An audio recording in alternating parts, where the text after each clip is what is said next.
Okay, so we just finished the stirring conclusion there of Tim Walz versus JD Vance. Riveting.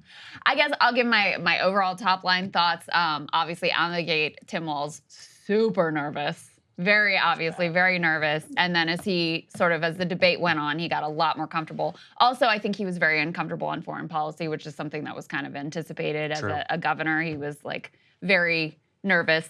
Ryan doesn't have to sit in the control room. And that was, over here. It's fine. Over here. And that's where the debate started. Yes, and that's where the debate started. So he was on very shaky ground.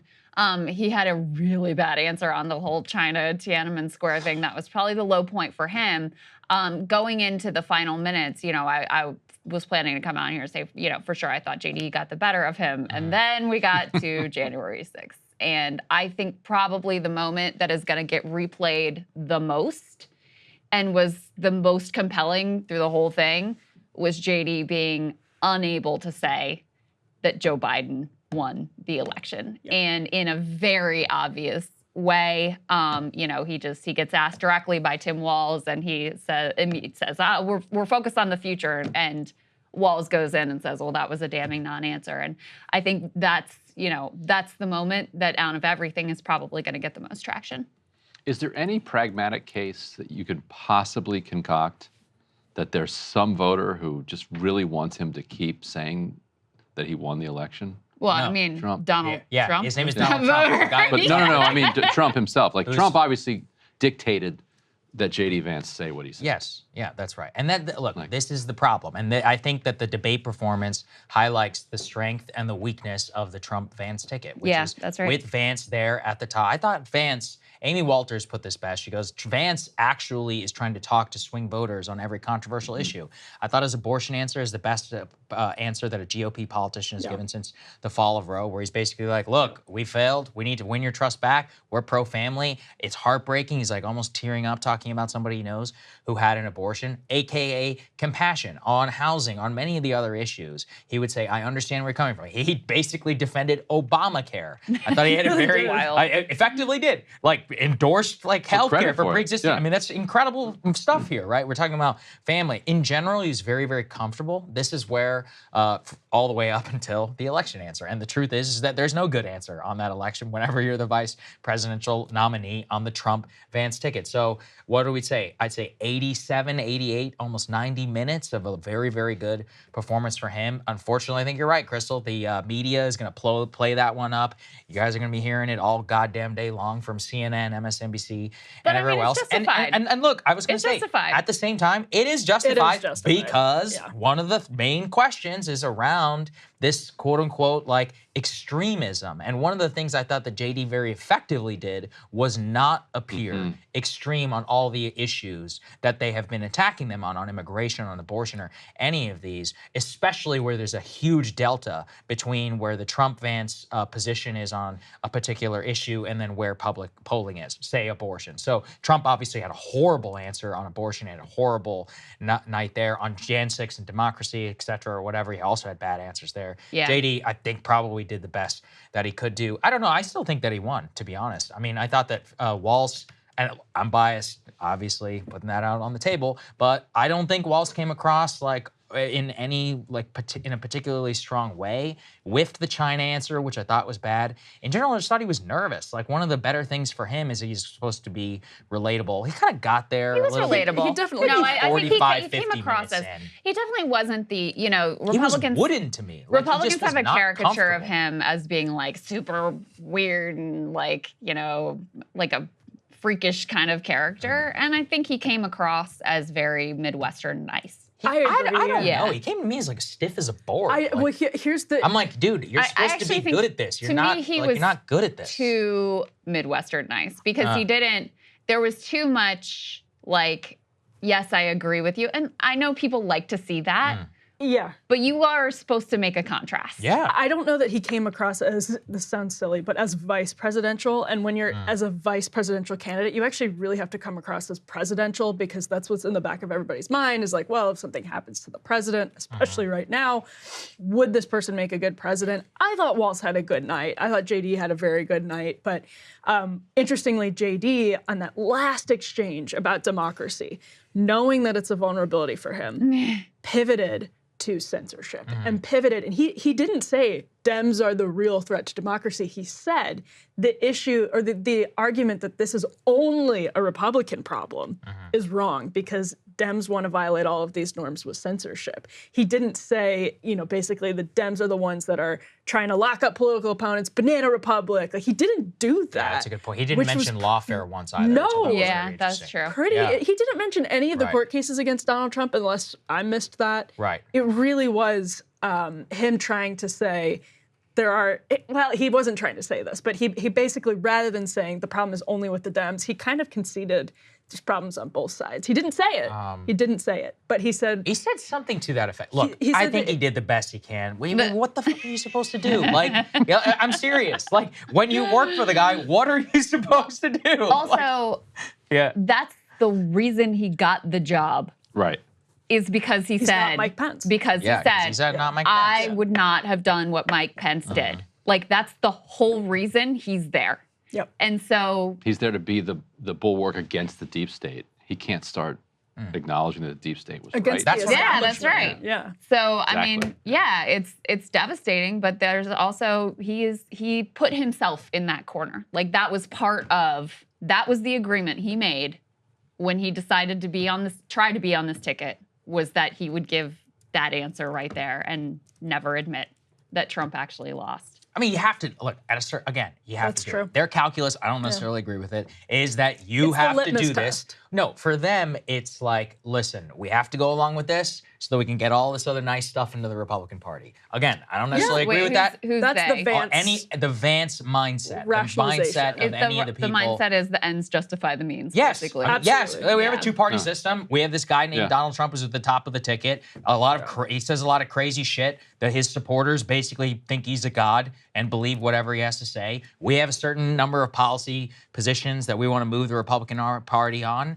He seems amenable generally to that because he doesn't really care about any of that. So what do we say? We have to go up there and we say, yeah, I'm focused on the future in terms of whether Donald Trump lost the election. Do I love it? No. But listen, it's like if you look at a policy level and like this, and this about where things are, compare this vice presidential debate to the vice presidential debate of 12 years ago, almost exactly to the date on Paul Ryan, where we're talking about repealing Obamacare. We're basically talking about free trade. We had a vice presidential debate, vice presidential Republican candidate endorsing paid family leave, free IVF. But that's the other part of it is like, none of that is Donald Trump's policy. But that's the point. He doesn't have policy. So maybe. But that's the thing is like, that's part of what's so weird is JD Vance is up there like freelancing what he might do if he was president, but you're not going to be president. Yeah, and but you'll be a there's voice no in the room. indication. And, yeah, maybe. I don't know. I mean, he'll be an influence at the very least. Well, how's he been an influence on, he floated $5,000 child tax credit and Trump was basically like, no. Well, And he when floated, the hey, tax maybe bill- you should veto a national abortion ban. And Trump was like, no. When Donald Trump, if He Donald signed it. Trump wins the presidency and the tax bill comes up for negotiation and JD's in the vice presidential chair and perhaps gets to negotiate some of that or be in Trump's ear, then I think we have a better chance of getting that done than not. Listen, again, I don't even necessarily agree with this whole we have to say the election stuff was stolen because it pisses off a lot of people and Why it don't has you- been why don't you death say- knell why don't you say, to look, actual voters. Go ahead. Why don't you just answer, legally speaking, Biden is president and won the election No, but through the that's legal not really process. any better. Say that. And then you can That's still not leave it really open that Because maybe they they don't stole the agree. votes or Because of something. Pennsylvania. Yeah, because they don't believe. Look, and this is again the courts- problem for them. So like, It's a look, huge it's an problem. ends justify the means position. Again, I don't necessarily agree with it. I think he gave a fantastic performance. I think in general, Tim Walz basically didn't. Tim Walz, in my opinion, did not come across with the rock star, energy or whatever that a lot of people. Well, I mean, we in the knew media built him up coming as. in that he had said he was a poor debater, and I think they were honest about that. I do Turns out, think, yeah. I do think they weren't just expectation setting. He really is uncomfortable in that role. I will say, I thought as he went, I thought he was very good on abortion. I disagree with you guys that JD Vance gave a good answer on abortion. Oh, by the way, we interesting. can get to that, but I thought he gave a very good answer on abortion. I thought he was good on climate change. I thought he was, good on housing, he was very comfortable. On healthcare, he was very comfortable. So it was kind of as things got into his wheelhouse and the night wore on that he got a lot more comfortable and did fine in the I thought the later stages were like a draw until you got to the democracy part, which is a disaster for Vance. On abortion, what JD did is he said basically like, people are right to not trust my party on this issue. And I mean, maybe it feels honest, but I'm not sure that that's a great way to handle it. Because imagine if you were watching Kamala Harris say, "You guys are right to not trust us on immigration." Yeah, but but how would you feel about that? Yeah, but she's full of shit on immigration whenever she's like isn't pro. as He's full of shit on abortion, and they're all full of shit on abortion. He so said to admit, like, yeah, basically my party kind of sucks on this issue. And also, the other thing that just bothers me is this is one of the areas, and there were a few areas like this with JD, where he is very slippery on that. He claimed he never won a national abortion ban. That's not true. We all know that he has very strident views that he is just tossed to the side, again, in the name of, like, you know, pandering and trying to appeal to what he thinks Donald Trump wants him to say at this point. So in any case, it didn't land with me as such a great answer to acknowledge that basically, like, yeah, my party sucks on this issue, so what are you going to do? But if you are a swing voter, again, this comes back to the swing thing. If you're swingy and you are pissed about immigration, but you're a woman and you care a lot about abortion, hearing somebody be honest with you about that, maybe that enhances the trust. Look, part of the problem, too, is JD is not at the top of the ticket. I think he's a far more effective messenger for a lot of the things that Trump allegedly believes in than Donald Trump is. And that, if anything, you should see that from tonight about what this actually looks like whenever it's articulated properly. Now, the issue on abortion, though, is if you're trying to win some of these swinger voters, I think that's the best that you can possibly get. And in a sense, that's the immigration example you gave is the perfect one. Kamala literally did change her answer on abortion or on immigration, and all of us know it, including people who are even voting on immigration. True. And so when you point out that contrast, she just looks like she's full of shit, as opposed to somebody saying, "Listen, I understand. Like we need to earn some of your trust back." That actually feels authentic and honest. So you would, if Kamala was like, "Yeah, we fucked up on abortion and we need to re-earn your trust," I don't think you would take it the same way. You and I follow this day to day. We are not the mean normal voter, right? Like, these people are like barely even paying attention. We're lucky if they watch 45 minutes. They're definitely not watching this debate. Yeah, by the way. we are lucky if they watch even 45 minutes. I was going to say, let's roll E7 to this point, because that clip gets to this. As a Republican who proudly wants to protect innocent life in this country, who proudly wants to protect the vulnerable, is that my party, we've got to do so much better of a job at earning the American people's trust back on this issue where they frankly just don't trust us. And I think that's one of the things that Donald Trump and I are endeavoring to do. I want us as a Republican Party to be pro-family in the fullest sense of the word. I want us to support fertility treatments. I want us to make it easier for moms to afford to have babies. I want it to make it easier for young families to afford a home so they can afford a place to raise that family. And I think there's so much that we can do on the public policy front just to give women more options. In the state of Ohio, we had a referendum in 2023, and the people of Ohio voted overwhelmingly, by the way, against my position. And I think that what I learned from that, Nora, is that we've got to do a better job at winning back people's trust. So many young women would love to have families. So many young women also see an unplanned pregnancy as something that's going to destroy their livelihood, destroy their education, destroy their relationships. And we have got to earn people's trust back. And that's why Donald Trump and I are committed to pursuing pro-family policies, making childcare more accessible, making fertility treatments more accessible, because we've got to do a better job at that. And that's what real leadership is. What I miss in the middle there, though, is what's his policy? Like, what's the... Because he was asked by the moderator whether he supports a national abortion ban, and he said, no, I don't support a national abortion ban. But what is the... If that's the Republican States. Abortion, like, messaging, Yeah. what is it conveying? Besides the fact that he... What it's conveying is that, yes, we're going to restrict abortion, like brass tacks. We're going to restrict abortion at whatever, 6 weeks, but we're going to massively increase social safety. But that's not true. Childcare. Okay, I mean, that's what it's conveying. I didn't say it was necessarily going to Because that's happen. the thing, is I listen to that, and I'm like, okay, well, when Roe But they're was not going to ban, overturned... they said. But didn't he say no? Yeah, he said no. And I think it's sort of like the democracy question. It's kind of the best he can do within the parameters of party and the parameters of his own 'Cause Trump belief. said he would Because not. I agree, think this I is the don't best he think can do it's under Donald Trump. I think But I think we, 100%. I think we support. still don't know what the national abortion ban policy is because Well, Trump said JD he's not going to sign a something- national abortion ban. He literally truthed it during the debate. Here, Trump got asked about it and said he hadn't talked to JD about it, and He then said he wouldn't JD veto, said, yeah. But I mean, this is the thing: is like, okay, after Roe versus Wade was overturned, there was this whole conversation on the right about like, okay, now we really got to do the like we got to really live up to the pro-family thing. Yep. Bullshit. Like bullshit. That he talks about IVF. He didn't even show up for the IVF vote that they had on the in campaign trail and it wasn't going to pass. The so- red Okay. states. Yeah, I mean it's But true. how many They did it. Republicans? Yeah. At least How they many voted, Republicans yeah. voted But that's against not it? the question. They all voted against But it. that's not the okay? question. And that's the Yeah. thing. And okay, child tax credit. Maybe if JD Vance was going to be president, maybe that'd be a priority. Maybe, maybe not. But is his running mate talking about that? No. Is his running mate talking about affordable childcare? No. Is his running mate talking about doing any of this? Did he do any of it when he was president of the United States? No. So, you know, I get what he's trying to do there, but it's just not backed by a reality within the Republican Party. Child tax credit, when it came up for a vote, how many Republicans voted for it?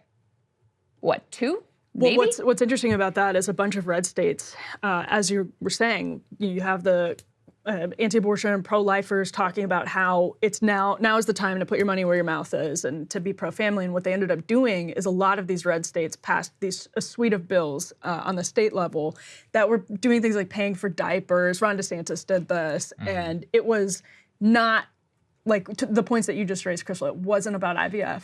It wasn't about You had to like get a drug test before you get your diapers. yeah, of course. Work requirements? Yeah, it's work requirements for your diapers. But that's, and like trying to make, one thing you hear about a lot is making birth free. And it was sort of like natalist, wonky policies, but it wasn't things like IVF. Look, I mean, we have to be honest about where we are. Most of the Republican Party doesn't support that. JD does support that. Now, does Trump support it? I have no idea, right?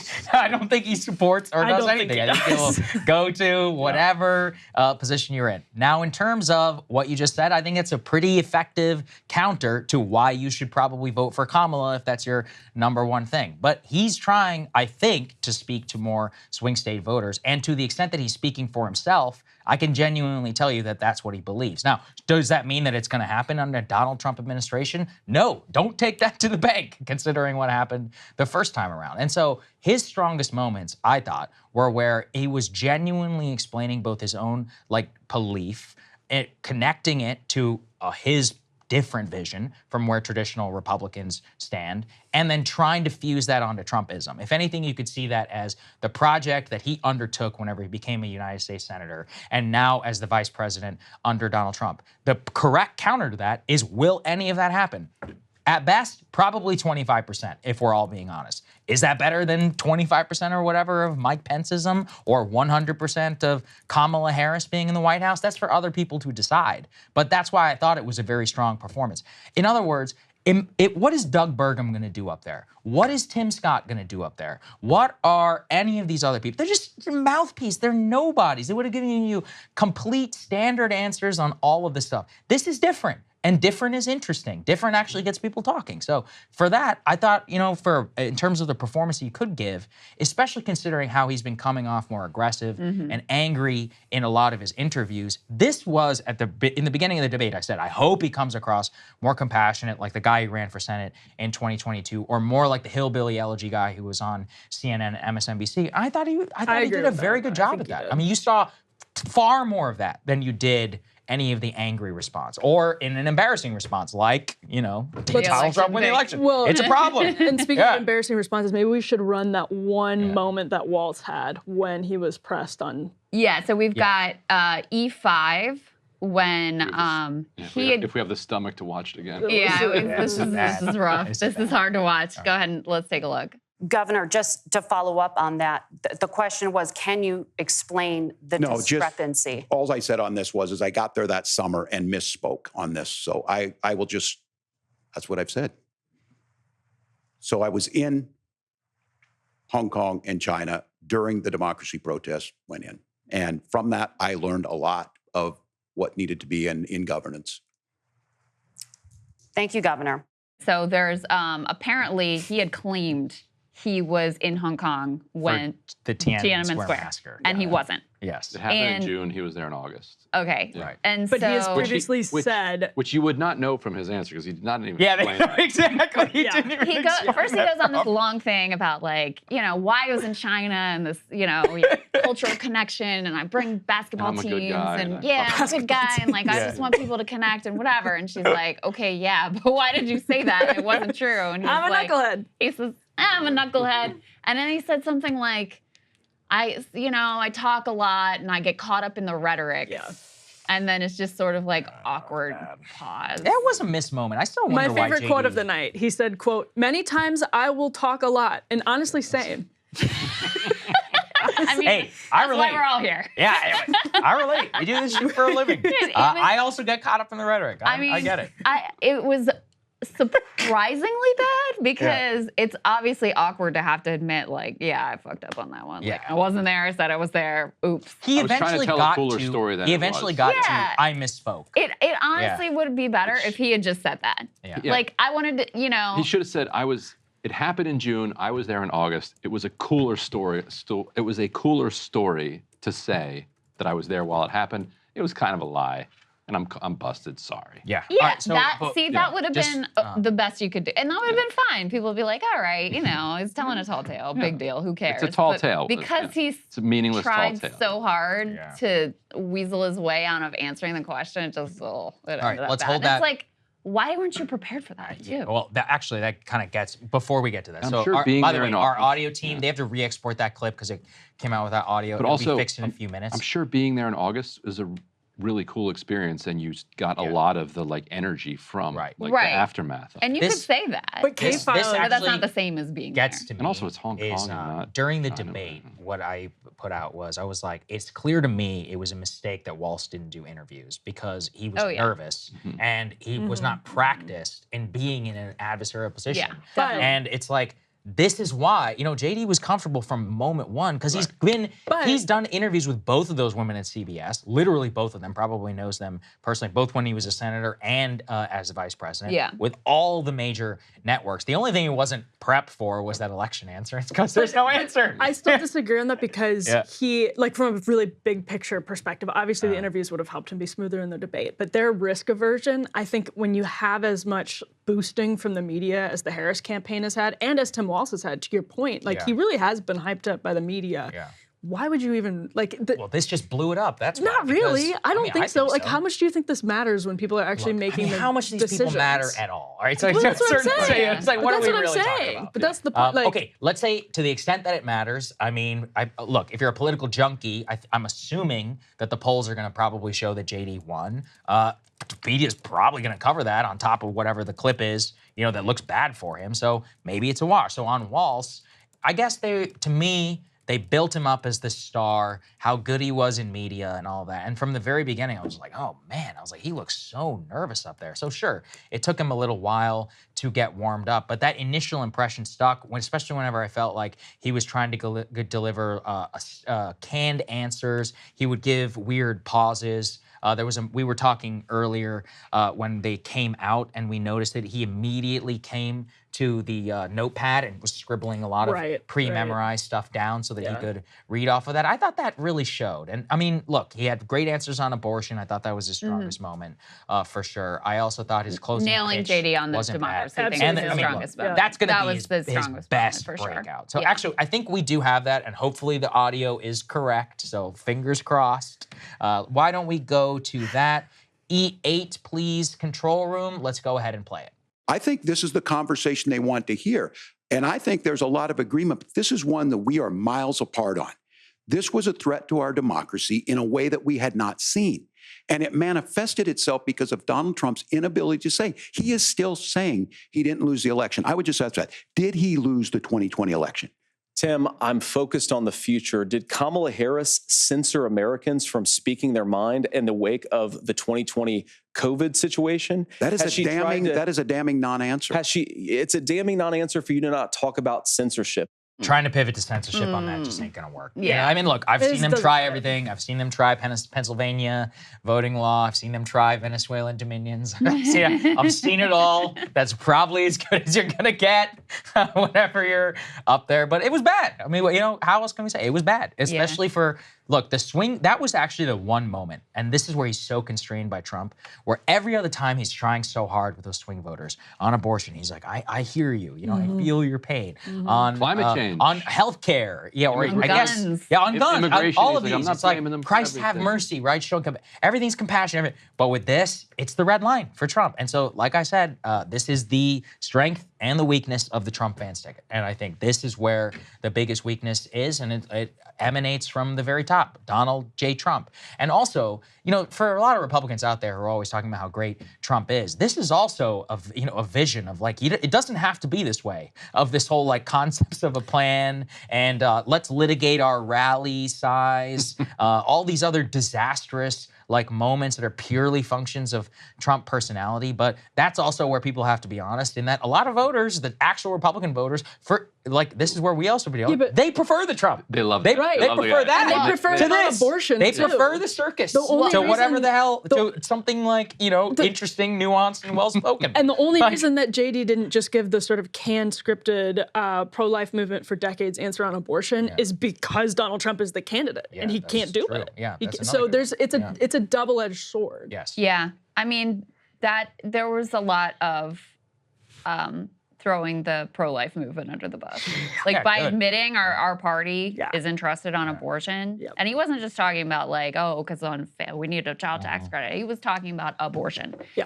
And it's wild to see because he is one of those people who holds those very, you know, like adamant pro-life positions. Absolutely. And so it really is quite striking to see him basically like throw that all under the bus and say, you know, and talk about the results of the referendum in Ohio and all of that. Yeah. I just, on the censorship thing, because this drives me crazy, like the idea, both of the parties are pro-censorship.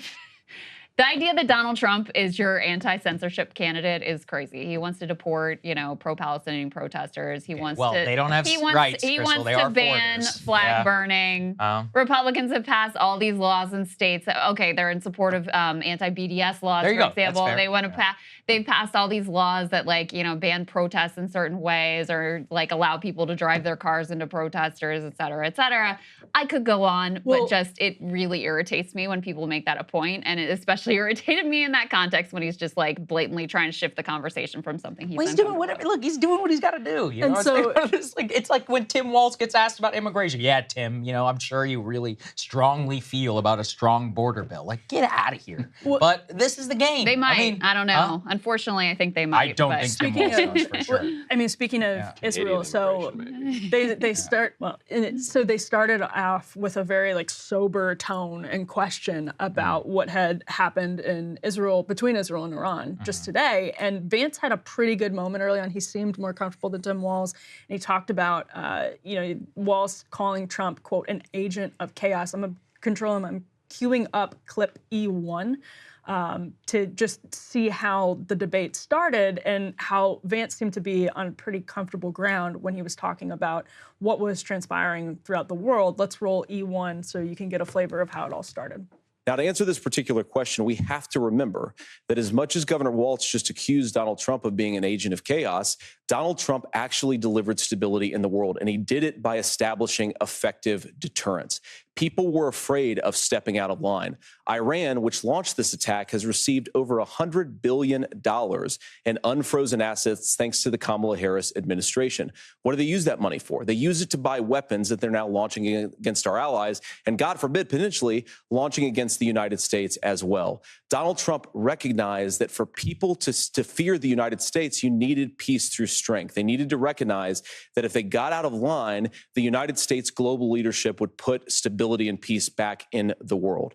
Now, you asked about a preemptive strike, Margaret, and I want to answer the question. Look, it is up to Israel what they think they need to do to keep their country safe, and we should support our allies wherever they are when they're fighting the bad guys. I think that's the right approach to take with the Israel question. So, I mean, that was, we kind of predicted it from the top. We're like, how is they going to answer the Israel question? I was like, JD is just going to say it didn't happen while Trump was in office. And it is a compelling point. It's a compelling point. What a lot of people have to say. You know, the other thing I was thinking about, you know, because we were talking about like, oh, parsing all of these things. And I was like, well, normal people, you know, they're not even barely following any of this to the extent that any of them watch it. And I will be very curious actually for the ratings because I don't know, what do you guys think? Do you think it'll be high? I kind of think it will be only because higher than normal for VP debates, only because this is the very last political debate, but I could also see it being a dud. In general, they only watch for 10, 15 minutes statistically. In that time, that's where, JD both was comfortable. Walz was very nervous. And because the Israel question and the Iran war question, I mean, we began our whole stream with almost an hour on the topic. It is the most consequential thing happening right now. And if Biden and Kamala, by proxy, as number 2 on the ticket, do allow a major war to break out in the Middle East with U.S. involvement, that is going to be even more compelling, and you'll probably hear that a lot as well on the campaign trail. Looks like our own ratings were down about half from the presidential ours? debate. Yeah, so there you go. All right. Yeah. That was not very Trumpian of you. Yeah, definitely. No, they're the highest ratings the ever. Actually, it's the highest breaking points has ever been for a vice presidential debate. Well, don't say it's the highest breaking points has ever been, because we don't know how high Ryan has been. Oh, that's true. That's true. Yeah, that's a good That would be point. more Walz's answer on the Iran-Israel question. Now, partly he was nervous coming into it. Yes. But also, he seems to have utterly no interest in the issue. That's so true. He kept mixing up Iran and Israel. It was just a mess. It was a mess. Kamala has her 10-7 lines completely memorized. Oh, yeah. He was just like pawing at 1,400. Like the 1,400 was a giveaway because it's like, that's not even the right number. That was the first week number before they were like, oh, actually 200 of those were like Hamas militants that we like incinerated when we launched the Hannibal directive on the people, flowing back into Gaza. So it's actually 1,200. So he basically has no interest whatsoever in this, which undermines my own little pet theory. When I heard that he'd been to China like 25 times, I was like, oh, has this guy been like groomed by the agency for a very long time? Oh yeah, it is weird. I think no, because if he had been, he would have been ready to go. Oh, I see. Oh, he'd be slick. He'd be able to articulate something on this issue. He just had nothing. Yeah. I think he was authentically completely ignorant. Maybe he just really likes Chinese food. It definitely felt that way. Yeah, Just like taking ducks. Some people but like the best Chinese food is over here. Huh? Oh, that's true. Of course. Yeah. Didn't think about that. One of the Telegraph things that we had got that was that JD wanted to hit him on stolen valor, which was a big thing. That would have been the moment. Be like, oh, did you also misspeak whenever you said you carried weapons of war or whatever? And he didn't bring that up. He also didn't bring it up in the gun section. So that was only noteworthy to me in that I was going in, I expected that to be a thing. It was one of the first things that the Trump campaign went with. Clearly, either the polling shows that it doesn't work or they just decided to drop it. In general, the strategy from JD and actually from Tim Walz on both of them was they weren't really talking about the other. If anything, there was, like you said, there was a lot of niceties between the two. Like, I agree with this governor. I agree with the senator. But Kamala, like the heated rhetoric was for Kamala from and JD Trump. And for Trump from Tim Walz. I think that which was is smart, actually. I think from JD's perspective, it was smart. I think it was the right strategy because Tim Walz does come across as like just kind of a nice guy. And very normal, I feel like. And so if you're out there like viciously attacking him, I don't know that would have. I see what you're saying. And so I think JD had a different goal, which was to make himself a little more like, soften some of the edges, be a little more conciliatory, reach out. And I think he accomplished that, right? I think he came across as much more approachable and much more likable than he's come across in like the cable news exchanges or when he's out, making up lies about Haitian pets, and even on the rally stage, he's got a really didn't hit him on that. Hard I know. I was kind of surprised. I was wrong about the culture war becoming a focal point. He brought it up a little bit. Because he talked about how state law enforcement was having to escort little kids into the classroom. And DeWine, so he did go in, but he didn't go in to him hard. Right. He didn't do any why won't you apologize? Which I was expecting what he did on the election to do the same thing on Springfield. Yeah. I was kind of shocked And whenever see, he let him go. totally. I think if you had a different candidate than Walz, I think it would have been the right strategy to be more aggressive towards JD, because I think it would have thrown him off. You could have like gotten under his skin a little bit. I just don't think that Walz really has that in him. Like, I just don't think I don't think that's a role he could really pull off. I mean, he was struggling to pull off the role that, of just trying to like be not nervous and articulate his views in a forceful position. And like I said, I think he picked up a lot of steam as the debate went on, and he was fine got strong towards the end of it. But yeah, I don't think he has that like attack dog thing in That was him. clear. I mean, constantly just saying, "Oh, I agree." It's actually funny. A lot of liberals are very mad at Tim Walz for that. Like, let me find this. It was Do you think David if it was Josh Frum, I Shapiro, think? they would have been just Oh, partisan absolutely. one-liners at each other? Absolutely. Oh, yeah. It would have been horrible. Absolutely. Probably. Oh, Like, and thank God for just America's sake that didn't happen, because So it would have been insufferable, the Obama-esque stuff. Here, David Frum tweeted this out. He said, Vance is going home tonight with Walz's wallet. Vance didn't even have to snatch it. Walz just handed it over, along with a bunch of unearned compliments to Vance's fine character. So, I mean, people are mad. And actually, David replied to it with an article he wrote about how Walz should have tried to get JD off, basically get under his skin. Yeah. And try and make him thin-skinned and I think he's right. That would have been Yeah. a better strategy. I just don't think that Walz could pull it off. And He's your not the counter guy. is like, that's He's just, not the he guy. doesn't have that in He's him. just not that guy. Yeah. And, he apparently advertised this up front to Kamala in the vetting process. I now do not think that was bullshit or expectation setting. Yeah, I was wondering. He definitely advertised up front, like, this is really not my thing. And it's funny because part of, because he was so good in those few cable news interviews before he got picked, I was like, is it really not your thing? Mm-hmm. But it is different. A cable news interview is a different feel. MSNBC. he was Then- uncomfortable. Well, maybe for Democrats because they never get challenged on anything. But if you're a Republican, it's basically like training because you're just constantly hitting at like conventional wisdom and having to defend No, that's your true. position. It's true that it is a related skill, but it is not exactly the same thing. That's you know, true. like a debate. You were a debate pro. You were that not guy. a debate bro. if you but were I was, wondering I was why once a second state hate champion in Saagar. debate. but No whatever, big deal. you know? No big deal. Lost to a kid in a wheelchair. I might have heard the story a couple Definitely times. lost because he was in a wheelchair, but it's cool. Continue. But anyway, it is a little bit different, like being up on the stage and the format and the length of it and all of that stuff. Yes, that's true. It is different. Yeah. And so clearly, like the comfort he has with the cable news hit does not translate over to, a comfortable feel on a debate stage. Are these debate finals, are they on YouTube anywhere? I wish. This was pre-YouTube era. He actually This is, We're gonna find if these. I still had a Speaking of tape, that- if I had a tape of it, I'd be Your the mom first to doesn't show have it to you. the tape Well, at that's home. a different This story. is all pre. What is it? That's a Pre-iPhone different story. and all this. So speaking of the VHS. debate, the format, making people nervous, not making people nervous, the big story that everyone was talking about after the last debate was the moderators. It was a huge cope for Republicans. As much as I disliked the moderators there, I can 100% agree with that. Now, this time they were more like the CNN, Dana Bash, Jake Tapper approach in the presidential debate between Trump and Biden.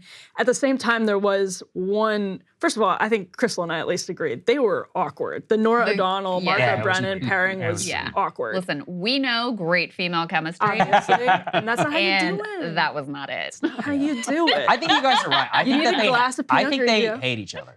That has to be it. So- There's got to be something else. There was tension. There was was tension. weird. Yeah. They didn't do a good job. Also, the fact checking was so bizarre because why did they say we're not going to fact check? If you're not, then don't. But then Then they, don't do it, They yeah. literally It was a did pre-fact him. check that they- And then they cut his prefab, freaking yeah. microphone. Actually, watch do we have We- this? we do have Yeah, that. This is Okay. E4. Yeah. This was one of the most uncomfortable moments after the China moment. Let's roll E4 here. Thank you, Governor. And just to clarify for our viewers, Springfield, Ohio does have a large number of Haitian migrants who have legal status, temporary protected Well, status. Margaret, Nora? but Thank you. Senator, we have so much first, to get to. Margaret, Thank you, I think it's Nora. important We're because gonna turn out of the debate- economy. Thank Margaret, you. the rules were that The you guys economy, weren't going to we're- fact check, and since you're fact checking me, I think it's important to say what's actually going on. So there's an application called the CBP One app, where you can go on as an illegal migrant, apply for asylum, and be granted legal status at the wave of a Kamala Harris open border wand. That is not a person coming in, applying for a green card and waiting for 10 years. That is the facilitation of illegal immigration, Margaret, by our own leadership. Thank you, Senator, for describing the legal process. We have so much to get to, Senator. Those laws have been on the books since 1990. Thank you, gentlemen. The CBP app has not been on the books since 1990. It's something that Kamala Harris created, Margaret. Gentlemen, the audience can't hear you because your mics are cut. We have so much we want to get to. Thank you for explaining the legal process. Okay, so, and again, they didn't show you this, but the reason he started talking was because they had fact-checking. Yeah. What did they say on climate change, Ryan? What they said that is something. true. Yeah, that scientists say. No, they were like, scientists agree it's say it's warming. man-made. But Yeah, I mean, okay, I don't even think he even said anything. But about nobody that. disagreed with that. He said, for the sake of argument. Right. Which is a little. But weaselly, but even fine. then, it was like, why did you say that? It was like, that's so odd. Because they expected that he would deny it, and they had it pre-written. I think that's why. Oh, I like that. CBS Insider. If that's true, leak it and tell us the truth. I don't know that this is like, the biggest it's not as bad. bombshell, but I do think when you're up there as a candidate complaining, like, you promised you wouldn't call out my, like, you wouldn't fact check. I agree. Both from a process standpoint, and also you're kind of giving up the game of like, but I planned to, like, I had these lives planned, and now you're calling me out on them. It's not, I don't think that's true. But I you thought get it was a a fun good clip moment for for him. Yeah, you get a conservative good clip for media. him because he gets to attack the moderators. I mean, I don't know how a normal person watching that wouldn't think, like, what the hell is going on here with these two? Right. You know what I mean? Well, they Like, handled it so poorly. Norah O'Donnell and Margaret Yes. Brennan just handled that very poorly. Yeah, I mean, the thing is, like, then they're getting into a back and forth that may have actually been interesting. Yeah, that actually could have been good. And then they cut it down for no mute reason. the mics. And then it's this really passive aggressive. Thank you for explaining the legal process. Yeah, that's right. That's right. Yeah, it was like that was bad. All right. Anyways. All right. Do we have any other clips that we want to go over? I mean, we had a couple others there, but I think those were the main one. I think the biggest moments were probably people talk about that Mike's cut one a little bit, but honestly, I think that's not big. It's not the China. It's going to be China and election. China and election. That's it. Those are the two big The biggest news moments. of the day is whatever Israel's going to do overnight, like That's right. blowing up the exactly region. right. And they opened the debate with it, and the question was just so monstrously. It was just stupid. a portrait of a dying idiotic Preemptive. empire. Will you? Yeah, there's this big war going on. Will you preemptively attack Iran? Right. Like, that's what? Right. It's like, why don't we ask about conditioning aid? Why don't we ask about here's a better question. Should American troops die for Israel? How about that one? You can even ask it less loaded. Is there any scenario in this current situation where American soldiers would have their lives on the line in an Israel-Iran war? Okay, I just gave you this pretty decent one. Well, why are there troops in Syria? Yeah, why are there troops in Syria? Like, Actually, really, why are they? I mean, the truth of the matter is, even if those good questions were asked of these two individuals, there's nothing they would say that would really be policy. Totally. And I think it's more about the JD media Vance could say portrait. whatever he's going to say. Donald Trump could say the exact opposite tomorrow, and no one would think twice. Obviously, Tim Walz, not comfortable in foreign policy, doesn't know what Kamala would do, doesn't know what should, whatever. It, to me, points out more what an incredible failing it is that we don't have another presidential debate, that, there's such a lack of adversarial questioning of these two kids that we don't know the answer for either Trump or Kamala on some basic foreign policy issues. And so to me, it points more to that, because you might get something more noteworthy if you had the two principals back on stage. That's true. That's very true. But with these two, I don't know that you're really going to get much more out of them than you did on that question. Yeah. It'll rightfully be swallowed by a news cycle focused on what happens overnight in the Middle East, and then you have literally hundreds and hundreds and hundreds of people unaccounted for in Appalachia, 160 people dead. Yeah. I mean, this debate won't really make a dent. Yeah, I also noted, we mentioned in the open, they mentioned the port strike. But then they didn't ask a question about it. It's like, it exists. And there were moments, this is why I hate them so much, the media, because there were actually moments where they, I think Tim Walz brought up something about unions, and I was like, why don't you ask JD about unions and Trump on a question? Yeah, but they just don't, and they just moved past it to some bullshit. That. And they so just don't think like that. Yeah, exactly. They don't think about this, and meanwhile, actual people are at home are like, wait, unions? Wait, my uncle or whatever is in a union. Oh, what about the strike? I want to hear about that. That's the issue. So look, I mean, Topline, do we think that this is going to make a big difference? For me, like, unfortunately, no, because I think it was good for JD. But like in terms of the whole race, Trump is Trump. He sucks all the oxygen out of the room, and whatever oxygen is left is going to get sucked up rightfully by Bibi and Iran. So that our fate, quite literally, is currently in the hands of the IDF and whatever they decide to do, because our bipartisan establishment Love that will for us. go down that road. And then election-wise, it's Trump and it's Kamala. It's the principles. Unfortunately, these debates don't matter. I do think personally for JD, and like, let's say that Trump loses, I think JD made a very credible case for I think himself he did himself some to favors. be the nominee Yeah, I in do think 2028. he did himself He's some the favors. standard bearer. I think now. You don't think we'll see. McConnell and the chamber are going to effectively knife him? I think They'll try. Prior Well, to they'll this, try. prior to this debate, they would have not only wanted to knife him, they would very effectively been able to knife him. I think given this debate, there's a lot of, my Twitter feed is just full of Republicans on how much they love him. Ross Doubt that the most successful Republican debate performance of the century. I talk the 2000s. I don't know. That might have been Sarah like you Palin, said, to be people fair, love it because when she you did can crush Joe articulate. Biden. Yeah, because their views exactly, better than people you can. can. People Yeah. love it when you can articulate their. So in that sense, for him personally, I think this was an incredible night. For the 2024 election, it's probably just not going to make that big of a difference. totally to agree. us. And like I said, Like a high especially school with football game. especially with the Israel-Iran going to. I mean, that's going to be the headline Yeah. by tomorrow. Within a week, that'll be the most important thing going on. I think in particular, this one might be. I The mean, port strike keeps going. almost nothing. I mean, since Kamala, swapping Joe out, that made a big difference. Yeah. That was consequential. Right. And no questions about that, by the way. True. Yeah. Interesting. That is true. Actually. Since she's sort of, ascended to like the current state of the race, almost nothing does make a difference.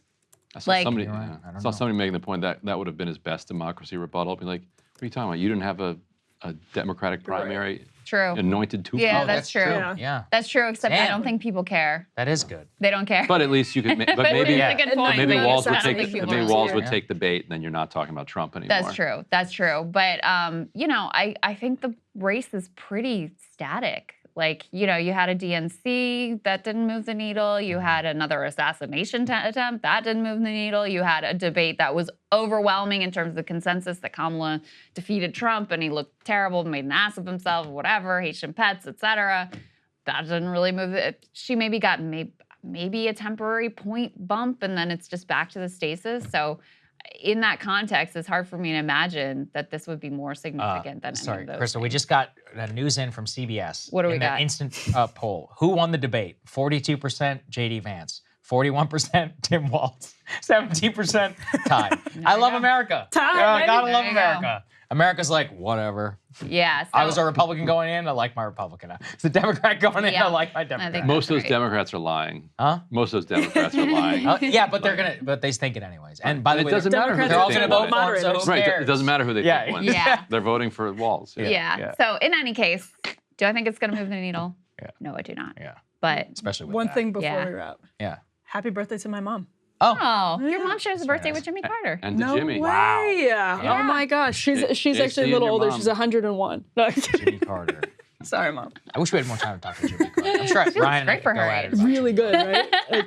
Like, great He's stuff. the Yeah. father Happy of birthday. neoliberalism, but also like a great Middle East. Anyway. All right. Yeah. It's too late for Ryan. save He's that had one. 2 Yeah. We'll IPAs. save that Save that one. one, Ryan. Not Thank for- you not guys. on his birthday. I don't need to call him the That's father right. of Don't call him neoliberalism.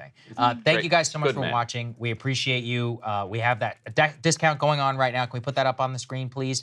To the last time that people can take advantage of it for tonight. BP 2024, Breaking Points, the election discount, breakingpoints.com, $15 off on an annual membership. Go ahead and sign up. Otherwise, we will have a great show for you, on Thursday, and we'll see you then. Hey, if you like that video, hit the like button or leave a comment below. It really helps get the show to more people. And if you'd like to get the full show ad-free and in your inbox every morning, you can sign up at breakingpoints.com. That's right. Get the full show, help support the future of independent media at breakingpoints.com.